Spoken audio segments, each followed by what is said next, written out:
up, guys? This is Bane. Joshua D-Day, Jake here, and welcome to Behind the Lines, the series where we discuss the lyrics, meaning, and background of all of our songs. Today, we will be discussing our new track, Running Out of Life.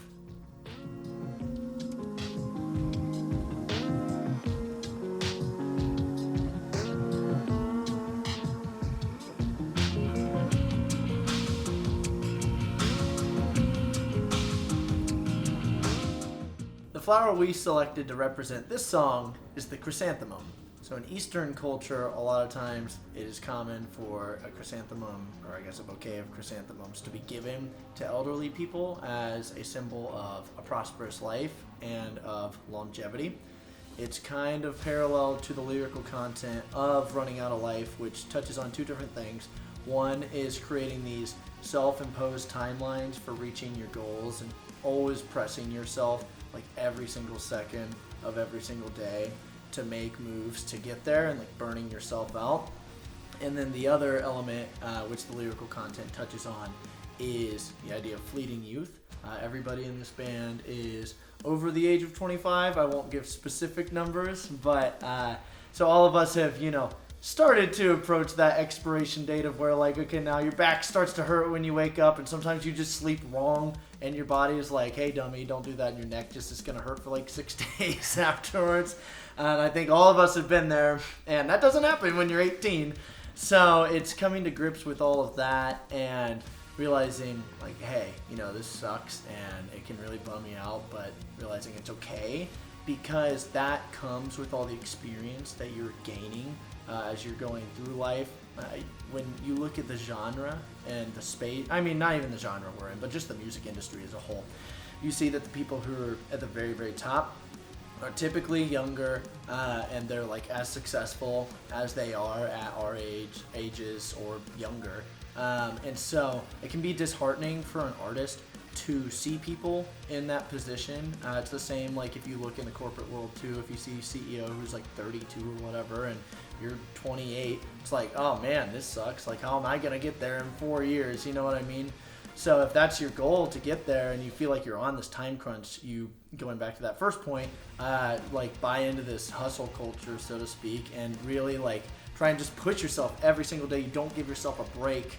And to tie it all back to the flower, the chrysanthemum, which we selected to represent the track, it being a flower, like once you cut it from the stem, it's only going to last, maybe 2 weeks max, but it's meant to be a symbol of longevity and a prosperous long life, and yet it is wilting. It's like giving its life to give this representation, and so it's kind of showing just like the dichotomy of giving too much of like an or like putting too much emphasis on time and these timelines you might create, whereas at the end of the day, as long as like you're able to create beauty as you're going through all of those steps, it was worth it.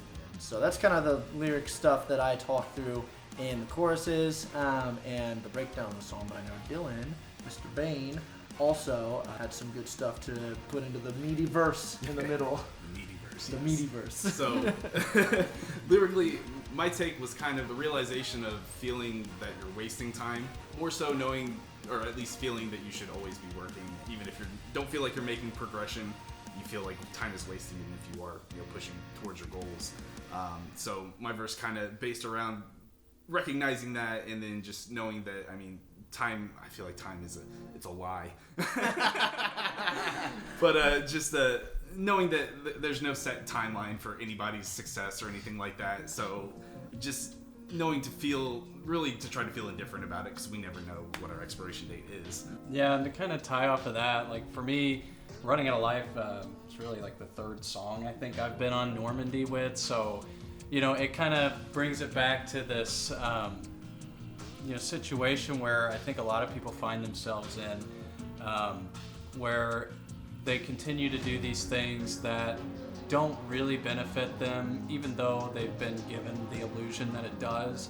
And, getting burnt out on those situations and not being able to, really think for yourself at the end of the day. You're really thinking for somebody else, and you're trying to live this life that, people have told you to live, when in reality you need to do what's comfortable for you. And you don't need to run out of life on those situations that are just driving you up the wall for no reason, and you're not even getting as far as you intended to when you started taking on those responsibilities for yourself. So, I mean, for me, it was also really special because, like I said, you know, this is the third song I've really been on Normandy. I'm really happy that, you know, we get to start diving into this together with the new lineup that we have.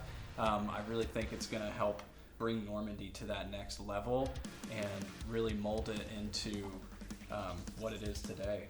So yeah, and then like building off of that too, sonically, it's just so different from Stride, our previous release. It's a lot more rock focused than Stride was. I mean, Stride had rock elements, but it's definitely more of the metalcore and EDM side. Whereas, like, Running Out of Life is not a straight rock track. There's a lot of those elements from Stride and other previous releases of ours in there.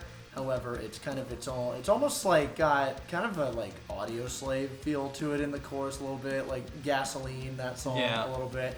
But then the rap verse, I don't even know what I would equate. Like, it's just so weird. Like with the pumpy synths, it's almost like tribal in a way. Yeah, I can feel that. Yeah, like has a like almost like a Slipknot tribal feel, you know. So like, yeah, and it's just this interesting again. To what we said in the Stride video, Behind the Lines video, just trying to create that refreshing experience where you listen through and on your first listen you quite literally have no idea what to expect going into the next section. Especially from the intro with this one, it almost sounds like a yes. lo-fi hip-hop track. Actually, yeah. Yeah, well, I'm like, I usually am pretty, I know you're gonna grill me for this, but I'm usually against using like samples and loop, or not samples, but loops. I don't usually like to use drum loops. I usually like to make them myself.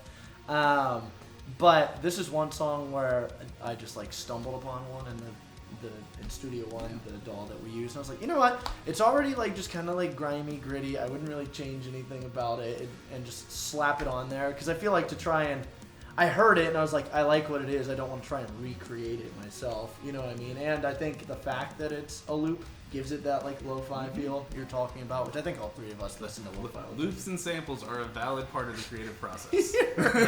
Sorry, I misspoke on samples. I use samples all the time. So I think to summarize though, the entire track is like, if we had to take it from the band's perspective, it's us realizing that to get to the point we define as successful in our career, we don't have to rush to get there. I mean, my personal lyrics in this song were not written until I was literally on vacation and actually had nothing to worry about. I was not on like a time crunch, and I was not under the pressure of the intensity of daily life. And it was in that moment that like the creative juices started flowing because they weren't like squashed down by the weight of like my job and feeling like I need to go work out and do other like administrative band stuff. And so it's just a good reminder of give yourself time. It's not time wasted. If you're resting, you're just preparing for the next big thing.